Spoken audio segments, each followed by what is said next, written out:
التعليم والتذكر والتذكير والنفع والانتفاع والإفادة والاستفادة والحث على التمسك بكتاب الله تعالى وسنة رسوله واتباع السلام على الهدى والدلالة على الخير ابتغاء جل مرضاته وقربه وثوابه.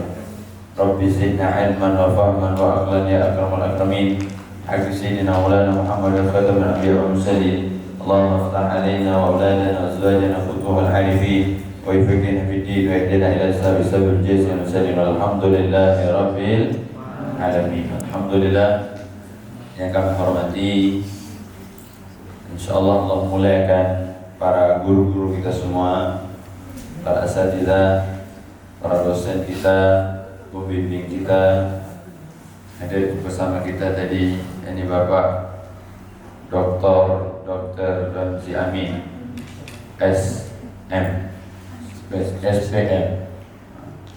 Sub VR.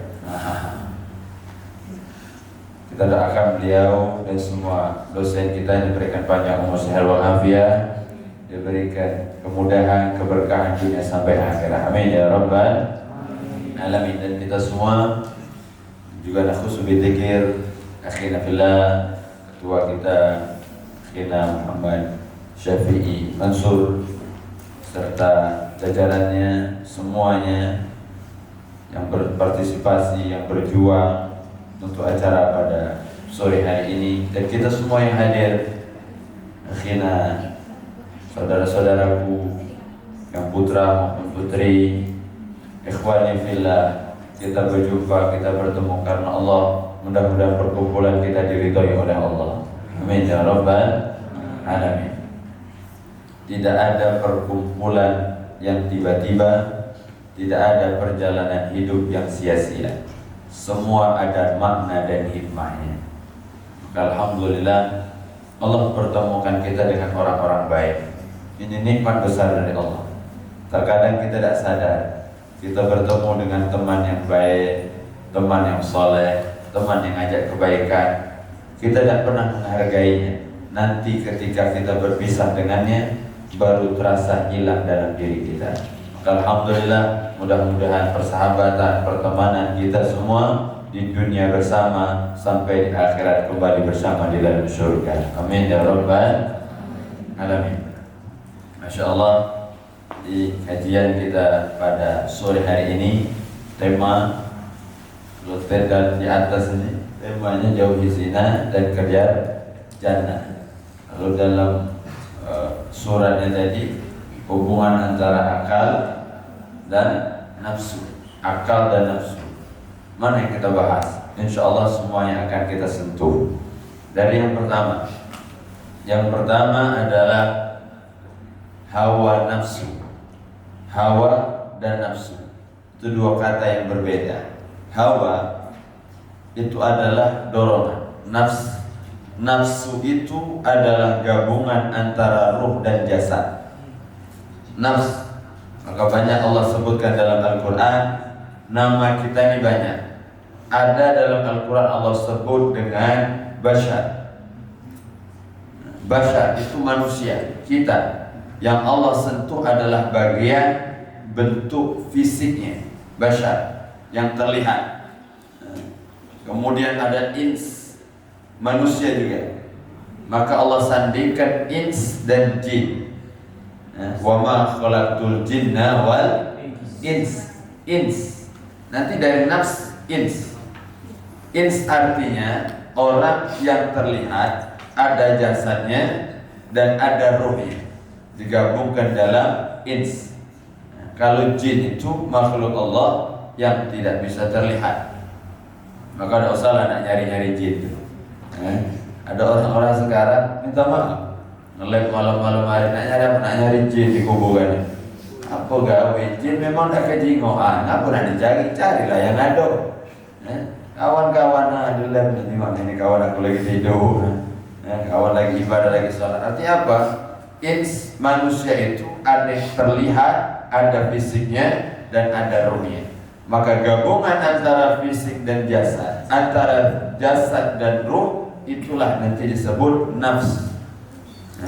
Jadi kita semua punya hawa nafsu. dorongan yang dari ruh dan jasad. Kita semua punya nafsu. Jadi Ustaz, mana lah caranya kita nih menghilangkan nafsu? Nafsu tidak bisa dihilangkan dalam diri kita. Jadi jangan pernah berpikir untuk menghilangkan nafsu. Kalau mau hilang nafsu, maka ruh harus keluar dari jasad. Berarti harus isdeh, mati. Kalau orang mati baru hilang hawa nafsunya, betul? Ada tak orang mati itu pengen pempek telur? Tak ganti lagi. Ada orang mati itu pengen berlomba-lomba naik jabatan, pengen dipilih, dicoblos? Tidak ada. Karena nafsunya sudah hilang. Kenapa? Sudah Allah cabut dari jasad ruhnya. Jadi gimana Ustaz? Kami ini ingin membunuh nafsu. Nafsu tidak bisa dibunuh, tapi nafsu bisa dikendalikan. Ini penting. Kita jangan bunuh nafsu. Kita punya nafsu. Nafsu apa? Nafsu makan. Nafsu apa? Minta maaf. Nafsu untuk syahwat. Nafsu apa? Nafsu pengen terkenal. Nafsu pengen dipandang. Nafsu yang lainnya. Semua nafsu itu bukan kita bunuh, tapi dikendalikan. Kita mengendalikan nafsu. Jadi kita boleh membunuh nafsu. Haram. Ada orang minta maaf, hewan dikebiri.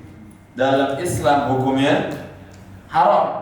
Kambing, minta maaf, ditetak atau dikebiri sehingga dia ada nafsu lagi tengok kambing betina.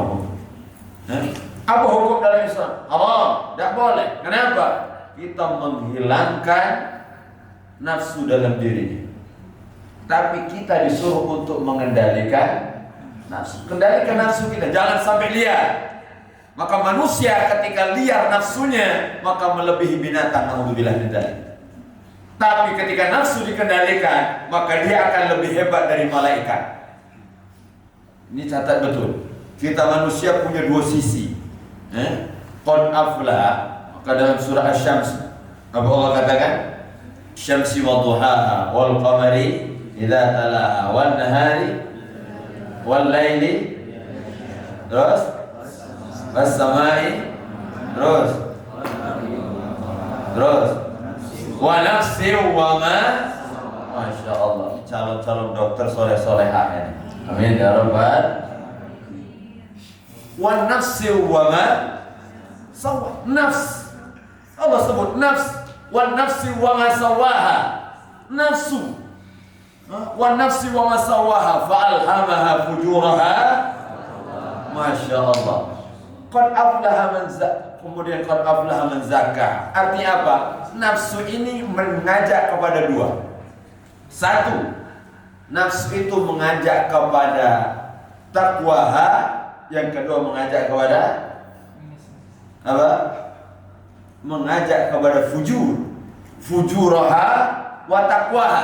Nafsu ini terkadang mengajak kepada kebaikan dan nafsu kadang mengajak kepada keburukan, kepada kejahatan. Disebut fujur, fajir, orang yang jahat, orang yang maksiat, orang yang berdosa, orang melanggar perintah Allah. Fajir berarti dia mengikuti nafsu yang jahat. Kemudian ketika dia taat, ibadah, sholat, baca Quran, puasa, zikir, hadir majelis ta'lim, ini orang sedang mengikuti nafsu yang mengajak dia kepada takwa. Maka nafsu ini dua. Kita harus kenali diri kita. Ini kajian mengenal diri. Maka saya betul senang kita punya profesor yang terkenal. Profesor siapa? Profesor Yono. Tahu kan? Ya. Dokter. Tapi beliau, saya dengar dari sahabat-sahabat beliau, beliau itu belajar luar biasa dan beliau pun berusaha untuk menghubungkan dengan agama. Masya Allah, menghubungkan dengan agama. Profesor dalam bidang virus, bakteri dan sebagainya, tapi beliau pun belajar bahasa Arab. Beliau belajar mengkaji Quran dengan tafsirnya, belajar hadis dengan ilmu-ilmunya, sehingga dia pun mempelajari semuanya, sehingga bisa mengambil pelajaran dari semua ilmu yang dia dapat. Masya Allah. Dan kita pengen banyak, hanya satu yang terlihat, pengen muncul nanti insya Allah dari generasi kita ini. Amin ya rabbal. Muncul nanti. apa? Dari FK Unsri Madah, ya kan, kedokteran muncul. Jadi apa artinya? Jadi nafsu itu ada dua, mengajak kepada keburukan, kejahatan. Itu secara umum nafsu. Maka nafsu yang pertama Allah berikan kepada kita adalah nafsu makan. Nafsu makan jangan dibunuh. Ustaz, tapi kami puasa. Puasa ini membunuh nafsu? Enggak. Puasa ini untuk mengendalikan nafsu, bukan untuk membunuh nafsu. Jadi luar biasa. Maka kata Nabi, orang muda yang mampu untuk menikah, menikahlah. Kalau tidak mampu, maka berpuasa. Wa illam yastati bisawm. Kalau tidak mampu, maka banyak-banyak puasa. Karena puasa itu akan menjadi perisai untuknya. Jadi kita cara mengendalikan nafsu salah satunya dengan puasa. Nanti kita bahas. Jadi yang pertama kita harus tahu nafsu makan. Maka ketika Allah ciptakan kita, sesungguhnya kita semua khalaqakum fi batni ummi 40 yawman. Kami ciptakan manusia itu 40 hari di dalam perut ibunya dalam bentuk nutfah, cairan. Spermatozoa bergabung dengan ovum dan seterusnya untuk zigot dan seterusnya proses. Antum mungkin lebih paham dalam itu. Ternyata semua proses itu sesuai dengan Quran. 1445 tahun yang lalu Nabi Muhammad sudah berbicara tentang itu sebelum ilmu kedokteran ditemukan, disempurnakan. Masya Allah, inilah mukjizat Nabi besar Muhammad. Masya Allah. Kemudian 40 hari lagi berbentuk dia segumpal darah, 40 hari lagi berbentuk segumpal daging. Kemudian barulah Allah tiupkan ruh ke dalam jasadnya, fayanfukhu fihi ruh, maka ditiupkan ruh ke dalam jasad. Inilah proses pertemuan antara fisik jasad dengan ruh. Jadi ruh itu masuk ke dalam jasad kita, ditiupkan oleh malaikat, fayanfukhu fihi ruh, maka dinamakan ruh karena dia datangnya dengan ditiup dan dia pun keluarnya dengan ditiup. Datang dengan ditiup oleh malaikat, keluar dengan ditiup oleh kita. Jadi kalau ada orang meninggal itu biasanya kalau lihat, maka dia akan menghembuskan napas terakhir. Betul? Ada kata, oh manusia sudah menghembuskan napas terakhir. Berarti mati kawan tadi sudah. Napas terakhir deh. Nah, tapi alhamdulillah walaupun asap napas kita tidak terakhir. Alhamdulillah. Jadi saya takut selagi napas masih ada berikutnya berarti masih sehat gitu. Jadi napas terakhir artinya apa? Datang roh ditiupkan dan keluar pun napas itu ditiupkan. Selesai. Meninggal. Maka dinamakan roh. Sedangkan fisik jasad kita adalah tubuh kita ya. Allah berikan kita tubuh ini dan kita tidak bisa memesan. Dah baca mesin tubuh kita. Tubuh inilah yang Allah berikan kepada kita. Syukuri nikmat ini. Jangan pernah kita hina fisik orang lain. Tidak boleh. Kenapa? Ini sesuatu yang tidak bisa kita pilih dan dia tidak bisa memilih. Jangan memilih sesuatu yang kita tidak bisa memilih. Maka pilihlah sesuatu yang kita bisa pilih dalam hidup ini. Oh ngapolah aku nih lahir dari Pak Hitam ngomong cobalah kalau Pak putih, Mak putih, hidung mancung, rambut pirang, oh laga aku nih bacanya. Ini tidak bisa memilih. Ini takdir Allah Subhanahu wa Ta'ala. Innallaha, sesungguhnya Allah Subhanahu wa Ta'ala telah mentakdirkan kita 50 alfasana qabla an yakhluqas samawati wal ardh. 5.000 tahun sebelum Allah ciptakan bumi dan seisinya. Sebelum Allah ciptakan langit dan bumi. Jadi sudah 5.000 tahun Allah takdirkan kita. Jadi kita ini sedang berjalan di dalam takdir Allah Subhanahu wa Ta'ala. Masya Allah. Jadi luar biasa. Nafs, artinya hawa nafsu adalah dorongan dari dalam diri kita. Maka nafsu itu dalam Al-Quran terbagi menjadi 3. Nafsu terjadi menjadi 3. Yang pertama, ada disebut dengan nafsul ammar. Wa ma ubarri'u nafsi Innan nafsa la'ammaratun bisu. Nafsu amarah. Katakan aku tidak terbebas dari nafsu, tapi aku inna nafsa la'ammaratun bisu, tapi nafsu itu mendorong kepada kejahatan. Maka yang pertama ada disebut dengan nafsul ammarah. Nafsul ammar, ujung kita nafsu ammarah, ujung Palembang nafsu tukang marah. Nafsul ammar, amarah itu nafsu yang mana mendorong dalam dirinya untuk cenderung berbuat jahat, untuk cenderung berbuat maksiat, untuk cenderung dia melanggar perintah Allah, untuk mencari kenikmatan kebahagiaan yang semu, tapi meninggalkan perintah Allah dan dia lupa dengan kenikmatan yang abadi. Dan nafsul amarah yang mendorong kita untuk maksiat. Nafsul amarah. Jadi kita jangan dikit-dikit nyala ke setan. Padahal kita punya nafsu yang mendorong kita, diri kita harus kita lawan. Kadang dikit-dikit, gara-gara setan ya, aku udah telat hari ini. Padahal setan tak kati, aku ni dak melo-melo, kau nak telat tidak, rebel kau. Padahal nafsu kita yang mendorong kita. Apalah aku tadi, telat sholat, gara-gara setan yang ngoda aku. Padahal setan lagi nyogok di rumah. Tak kati kau setan, kita salah. Walhasil, nafsul amarah, nafsu ada dalam diri kita yang mendorong untuk bermaksiat kepada Allah, itu disebut nafsul amarah. Maka nafsu ini harus kita kendalikan. Nafsu bergebu-gebu, muda, kuat, punya segalanya, punya fasilitas, punya jalan untuk bermaksiat. Tapi karena dia mengendalikan nafsul amarah, maka bisa menahan dari maksiat itu. Maka itulah kata Nabi, raja'na min jihadil asghar ila jihadil akbar. Kita akan pergi, kata Nabi, dari jihad yang kecil menuju jihad yang besar. Perang 300 orang melawan 1000 untuk menuju jihad yang besar. Ya Rasulullah, adakah jihad yang lebih besar dari ini ya Rasulullah? Ada. Jihadun nafs, jihad melawan diri, itu lebih berat. Kita kadang kuat, berotot, melawan dengan wong, tapi dengan diri kita terkadang kalah kita.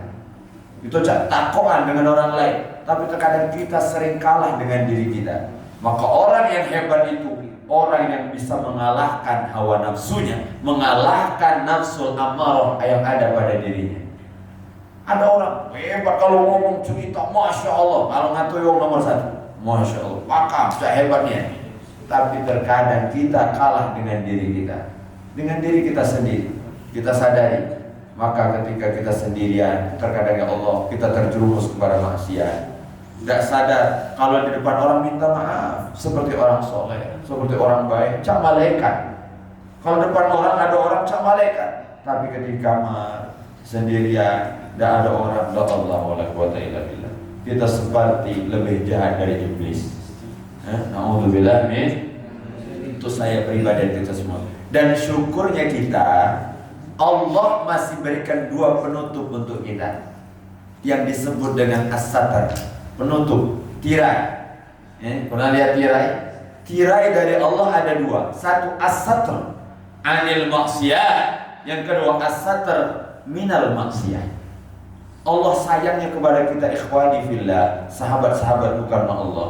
Allah tutupi keburukan kita sehingga orang tidak melihat maksiat kita. Ini adalah nikmat Allah. Kita diberikan penutup. Kalau dibukakan, ya Allah, alangkah buruknya kita, alangkah jahatnya kita, alangkah banyak maksiat kita. Masya Allah. Ini orang-orang yang ditutupi dari maksiat. Ada orang-orang hebat yang Allah tutup minal maksiat, dari perbuatan maksiat. Allah temukan dengan orang baik. Allah bukakan pintu kebaikan. Allah tutup pintu-pintu maksiat. Allah jauhkan dari keburukan. Allah jaga dia. Masya Allah. Kalau Allah sudah jaga dia, tidak ada orang yang mampu merusak. Tapi ketika mengandalkan dirinya, aku dibaca, aku bisa, aku kuat, ternyata dia lemah ketika berhadapan dengan nafsunya. Maka kita semua bersyukur kepada Allah atas nikmat satar penutup dari Allah. Alhamdulillah, ya Rabb, alhamdulillah, nikmat dari Allah. Maka nafsu dari amal mengajak kepada kemaksiatan. Yang kedua, ada nafsu disebut dengan lawamah. Ala uqsimu bin nafsil lawamah.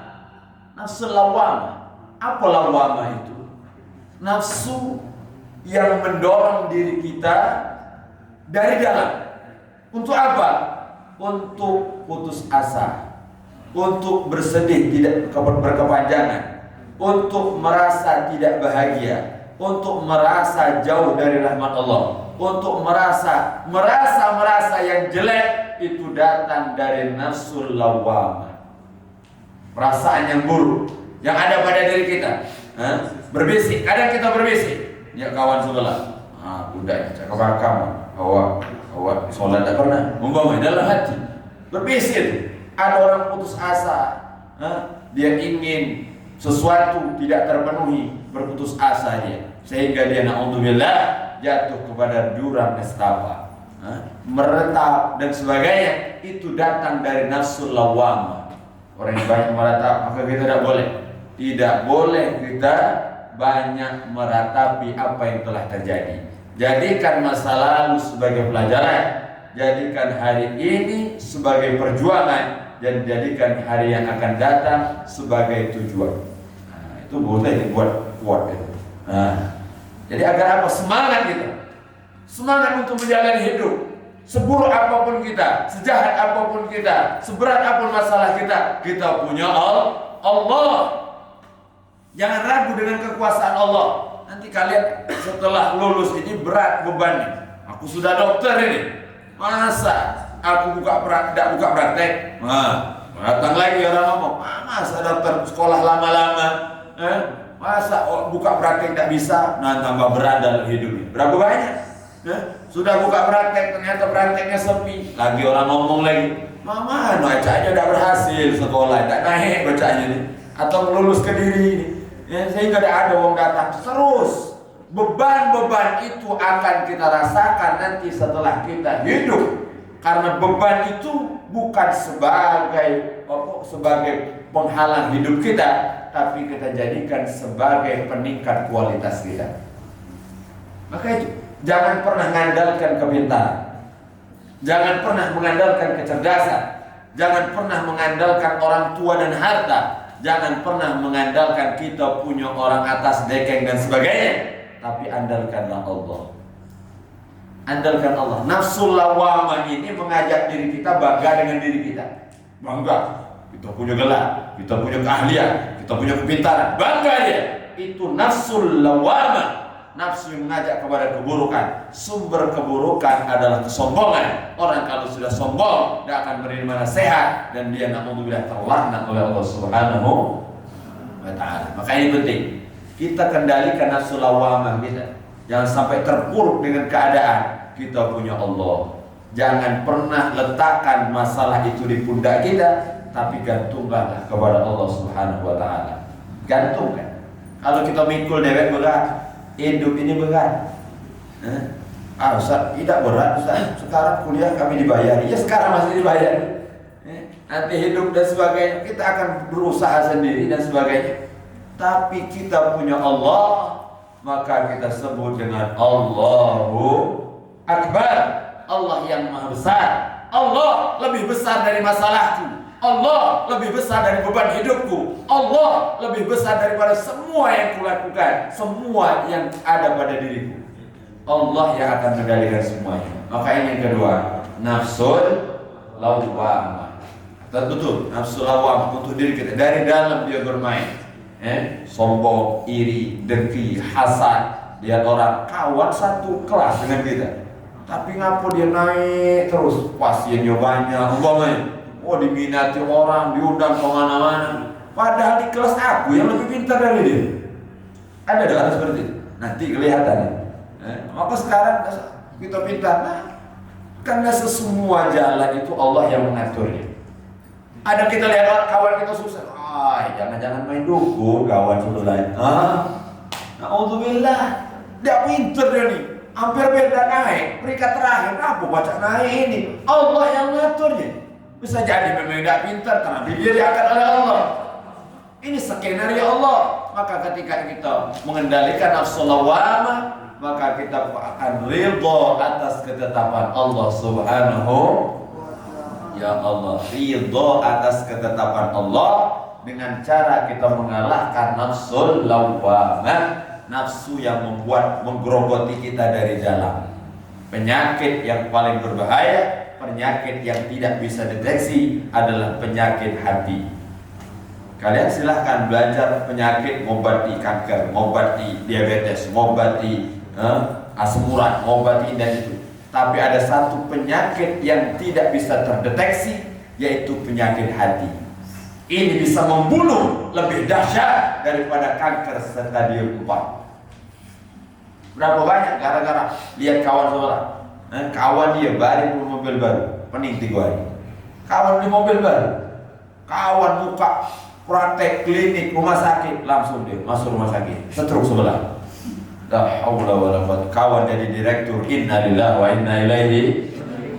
Beban hidupnya, tidak senang dengan ketetapan Allah. Ini lebih berbahaya. Jangan kira. Guru saya pernah cerita. Nih, pernah cerita di pasar 16. Masih ada gara bayar pasar 16. Ini sekarang baju di online kalau aja. Aku lagi 16 sudah berhasil. Dulu kata guru saya, kalau kamu kelihatan 16, ada orang yang pakaian compang camping, walhasil orang gila. Tapi yang menarik, dia menulis di dinding-dinding itu, lihatlah apa yang kamu tulis, kata beliau. Lihat apa? Ternyata yang ditulis itu adalah rumus-rumus fisika. Masya Allah. Wah gila, nulis rumus fisika. Kira-kira pinter ya udah ini. Mama, cerdas. Ternyata dia dulu prof. Dulu apa? Prof. Atau prof apa? Pokoknya prof dulu. Pintar. Dosen, luar biasa. Ternyata gara-gara beban hidupnya, tekanan dalam hidupnya, dia jadi seperti ini. Hati-hati jadi. Jadi ada penyakit yang berbahaya. Maka ketika semakin lapang hati kita, akan semakin bahagia hidup kita. Alhamdulillah. Masya Allah. Ini penting sekali. Karena nafsu lawamah itu menghancurkan kita, menggerogoti kita, membunuh kita secara perlahan. Maka hati-hati dengan nafsu lawamah. Kemudian yang ketiga adalah ini yang disebut dengan nafsu mutmainnah. Ya ayyatuhan nafsul mutmainnah, irji'i ila rabbi wadkhuli fi ibadi wadkhuli ya Rabb. Nafsul mutmainnah, nafsu yang membawa ketenangan, nafsu yang mendorong kepada amal saleh, nafsu yang membuat kita bahagia, nafsu yang membuat kita ridha menghadapi segala cobaan hidup kita.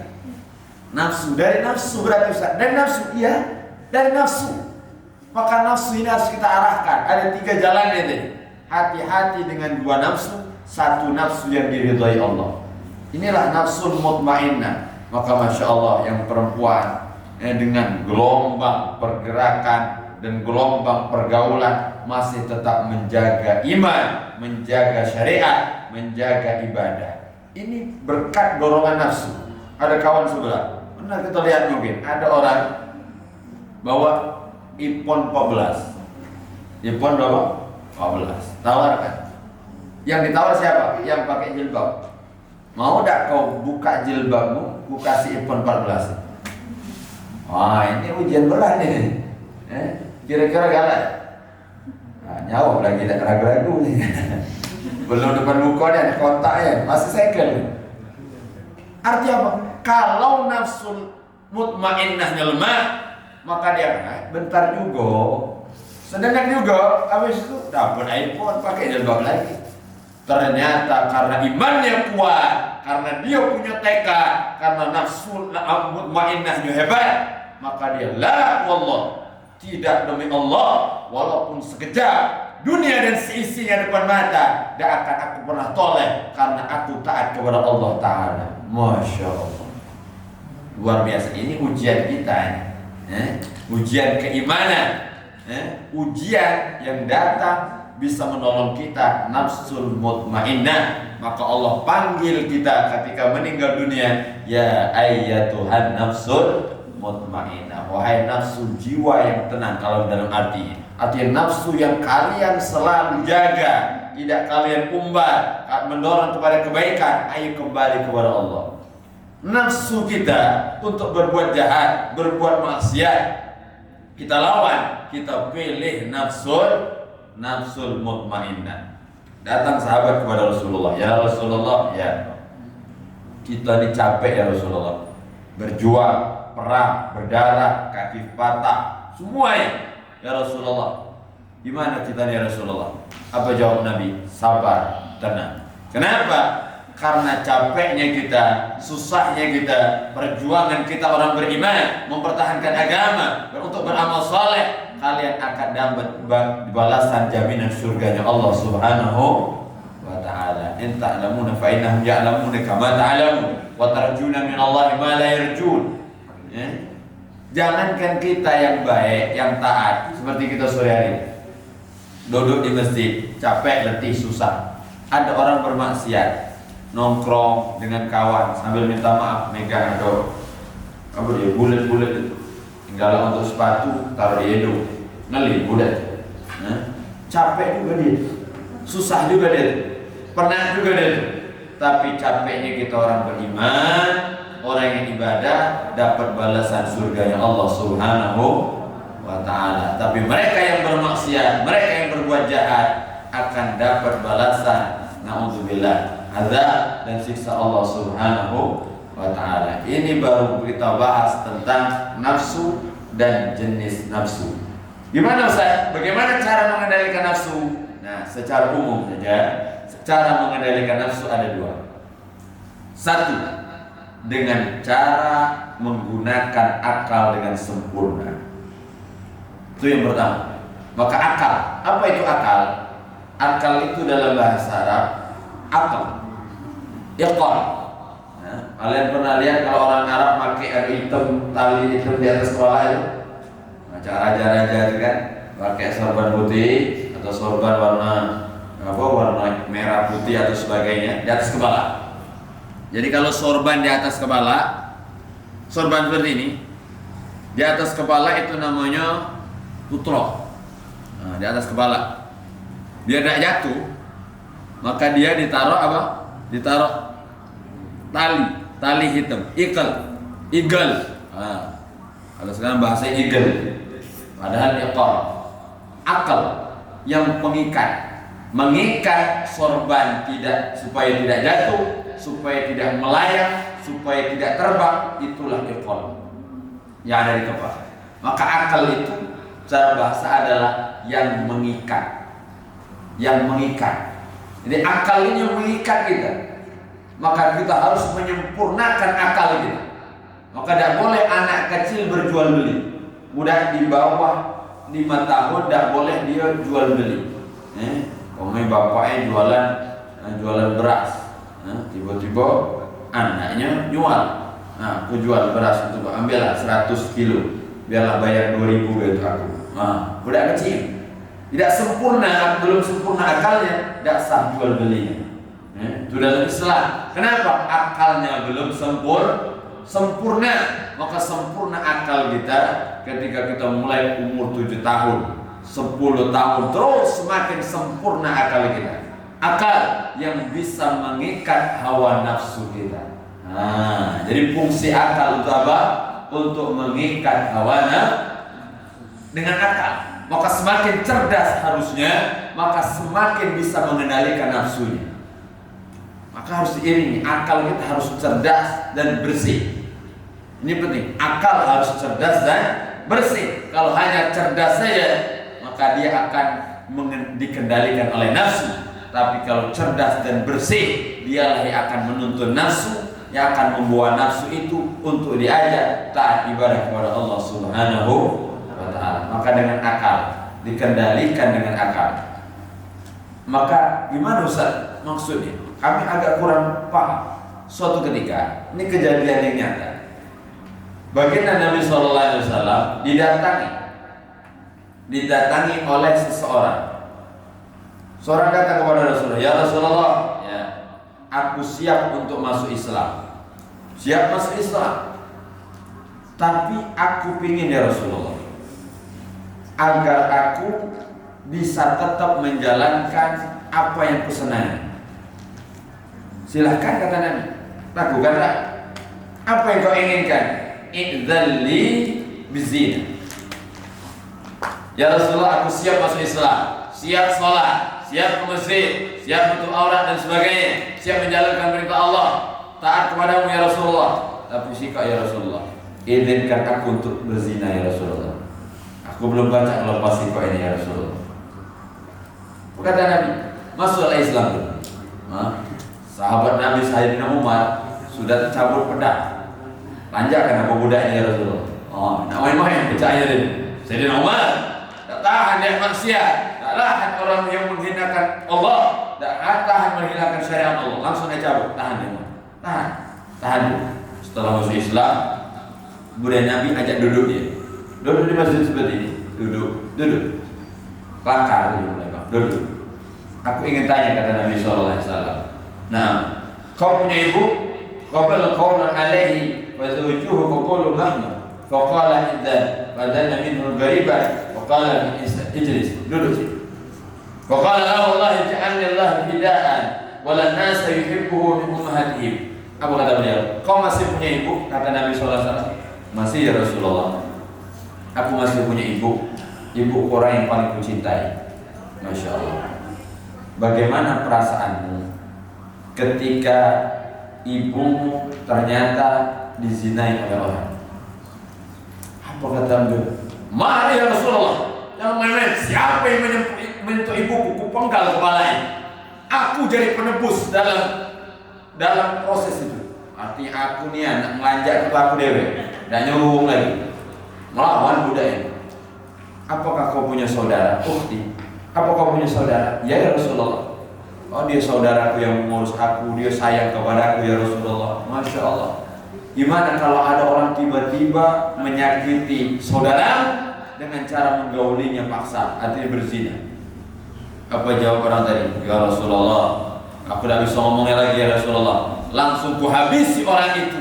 Aku tidak pandang bulu siapapun dia ya Rasulullah. Maka baginda Nabi katakan, apa kata beliau? Coba bayangkan, ketika yang kau zinai adalah ibu orang lain, ketika yang kau zinai adalah saudari orang lain, ketika yang kau zinai adalah anak orang lain, bagaimana perasaan mereka? Nangis orang tadi. Nangis orang tadi. Inilah indahnya Islam. Tak langsung wah berdosa. Rasulullah kaget bela masuk Islam. Cara kita sekarang. Tapi Nabi ngajak berpikir dengan akalnya. Ternyata kalau akalnya berjalan dengan baik, dia bisa menghindari maksiat itu. Ya Rasulullah, maka bayangkanlah, setiap maksiat yang akan kita kerjakan itu akan membuat sedih orang tua kita, akan membuat mereka menangis, akan membuat mereka na'udzubillah merasa tersakiti hatinya. Ketika mungkin mereka tidak melihat, mungkin mereka tidak ada, namun ketika dapat kiriman uang dari mereka, harusnya untuk keperluan kita gunakan untuk yang lainnya. Harusnya untuk bayar kos dipakai untuk minta maaf beli sepeda baru umpamanya, atau beli tas baru yang tidak terlalu penting, tidak amanah. Maka bayangkan bagaimana perasaan mereka. Orang yang mencintai pasti akan menjaga orang yang dicintai. Bohong cinta orang ketika dia menyakiti orang yang dia cintai. Maka saya selalu pesan yang masih gadis, yang masih bujang, jangan Anda menyakiti anak gadis orang lain. Kenapa? Karena nanti ketika anakmu disakiti orang, bagaimana rasanya, sakit itu pun dirasakan oleh orang tuanya. Masya Allah, ini penting sekali saya sampaikan. Kenapa? Jangan. Jadi kalau kita mau ngoda-ngoda anak orang, hati-hati. Dia ini punya bapak, dia punya ibu, bagaimana perasaannya? Dan kita yang perempuan penjaga. Aku punya ayah yang membesarkanku, yang mendidikku, yang mengurusku, ibuku yang menyayangiku. masa aku berikan kehormatanku untuk naudzubillah orang yang tidak menyayangiku. Hanya cinta yang semu ternyata itu bisa membuat sedih orang tua kita. Maka ketika kita jaga akal kita sempurna, bersih, maka insya Allah terhindar dari maksiat. Mudah-mudahan Allah kuatkan kita semuanya. Amin ya Rabbal alamin. Jam berapa hari? Jam 6 kurang insya. Yang terakhir, singkat ya. Yang pertama, akal kita gunakan dengan sehat, dengan bersih, dengan sempurna. Yang kedua, cara mengendalikan nafsu adalah dengan kita banyak ingat kepada Allah. Inilah cara. Banyak ingat kepada Allah. Dengan ingat kepada Allah, kita akan dihindarkan dari maksiat. Gimana caranya, Ustaz? Banyak membayangkan bagaimana sayang Allah kepada kita. Semua ini amanah. Mata amanah, telinga amanah, hidung amanah, tangan amanah, kaki amanah, hati amanah. Semua akan ditanya di hadapan Allah untuk apa yang diberikan Allah ini. Jadi ketika kita sadari ini, ingat kepada Allah, ya Allah, Kau berikan semuanya, masa aku gunakan untuk maksiat kepadamu ya Allah. Ingat kepada Allah, zikir, ingat kepada Allah. Baik zikir kita secara sembunyi-sembunyi atau zikir secara terang-terangan. Jadi harus kita punya waktu berzikir. Silakan sibuk dengan urusan, sibuk dengan pekerjaan, sibuk dengan pelajaran, tapi harus ada waktu untuk berduaan dengan Allah. Kunci resep yang kita dapatkan dari para ulama, orang-orang hebat, itu ternyata terletak pada orang tuanya. Orang tuanya rajin berzikir di malam hari, makanya anaknya sukses di siang hari. Banyak. Kalau tidak percaya coba tanya orang-orang hebat itu apa resepnya. Pasti dikatakan ibuku sebelum subuh sudah bangun, sudah ingat kepada Allah.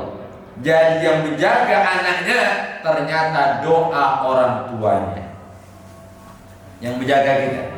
Jadi ketika kita ingin menjaga diri kita, kuatkan hubungan kita dengan Allah, maka akan mudah segala ujian hidup kita. Berat menghindari maksiat, ingat kepada Allah, ya Allah. Sampai Imam Mutawalli Sya'rawi mengajarkan, Allahumma harimni ladzata maksiat. Ini doa dibaca untuk orang yang sulit meninggalkan maksiat. Ya Allah, haramkan aku dari kelezatan maksiat. Allahumma harimni min ladzatil maksiat warzuqni halawati tha'ah, dan beri aku nikmat manisnya berbuat taat dan ibadah. Ada orang-orang yang merasa nikmat dengan maksiat, ini adalah musibah. Ada orang-orang yang nikmat dengan ketaatan dan ibadah, ini adalah anugerah. Maka siapa yang memberikannya? Allah Subhanahu wa ta'ala. Maka minta. Jadi yang kedua adalah berzikir, ingat kepada Allah. Maka zikir dengan sholat berjamaah jangan tinggal. Sampai dalam hadis Nabi, siapa orang yang sholat jamaah 40 kali berturut-turut tanpa tinggal takbir bersama imam, maka akan Allah jaga dua dari. Yang pertama, bara'atu minan nifaq. Yang kedua, bara'atu minan nar. Allah akan jaga dia dari sifat-sifat kemunafikan. Jangankan untuk bermaksiat, perasaan yang ada dalam dirinya Allah jaga, dan akan terhindar dari api neraka. Syaratnya kata Nabi, sholat bersama imam 40 hari tidak putus, 40 kali. Ini bisa kita artinya apa? Semakin kuat kita ingat kepada Allah, semakin jauh dari maksiat, dan insya Allah surga yang menanti kita. Amin ya Rabbal alamin. Jadi dua. Sebenarnya banyak, tapi ini minimal dua. Maka salah satu cara kita untuk ingat kepada Allah, melemahkan nafsu kita, adalah dengan berpuasa. Karena puasa ini ibadah yang lumayan panjang. Puasa ini kan ibadah yang panjang. Kalau sholat berapa menit panjang? Ustaz, alhamdulillah sholat aku 5 menit Ustaz. Itu alhamdulillah kalau 5 menit. Banyak orang sholat semenit setengah itu sudah salah. Baru Allahu Akbar, Allahu Akbar, Allahu Akbar, cepat. Semenit setengah sudah kelar. Luar biasa. Sholat hanya beberapa menit. Puasa 1 hari. Jadi ketika kita puasa, Allah akan jaga kita. Kenapa? Selama kita puasa, kita ingat kepada Allah dan tubuh kita lemah, maka nafsu kita pun akan mudah kita kendalikan. Ya, mudah-mudahan Allah bantu kita untuk bisa mengendalikan nafsu kita sehingga Allah arahkan kita kepada kebaikan. Allah mudahkan kita dalam amal saleh. Mudah-mudahan kita semua dijaga oleh Allah di dunia sampai surga. Amin ya rabbal alamin. Maka ketika sudah kuat nafsu mutmainnah, terkendali semua nafsu yang jahat, maka untuk menghindari maksiat sangat mudah. Maka jauhi zina, kejar zina, wala taqrabuz zina. Jangan dekati, dekat-dekat tidak boleh, apalagi masuk ke dalamnya. Naudzubillah min dzalik. Karena apa? Karena orang yang masuk ke dalamnya termasuk dosa besar. Hati-hati, jangan dekat-dekat, tidak usah dekat-dekat. Semua kadang gitu nih, kalau sudah keluar dari habitat itu akan berubah. Kita lagi kumpul dengan orang baik mudah terjaga, tapi ketika keluar dari habitat kita, kumpul orang baik akan liar. Maka semua yang keluar dari habitat akan jadi jahat. Azan belum 10 menit lagi. Contohnya Ustaz, ada 2 hewan aja kalau keluar dari habitat akan jadi jahat. Satu yang kita tahu, lintah. Lintah itu kalau di bawah itu kalau ada orang baru dia nyetuk. Tapi kalau lintah sudah naik ke darat, nah ini bahaya. Dia lebih jahat dari lintah. Yang kedua adalah buayo. Buayo, tahu buayo? Buayo kalau di sungai itu apa yang ada yang liwat dia tegok. Tapi kalau naik ke darat jadi buaya darat, nah itu hati-hati.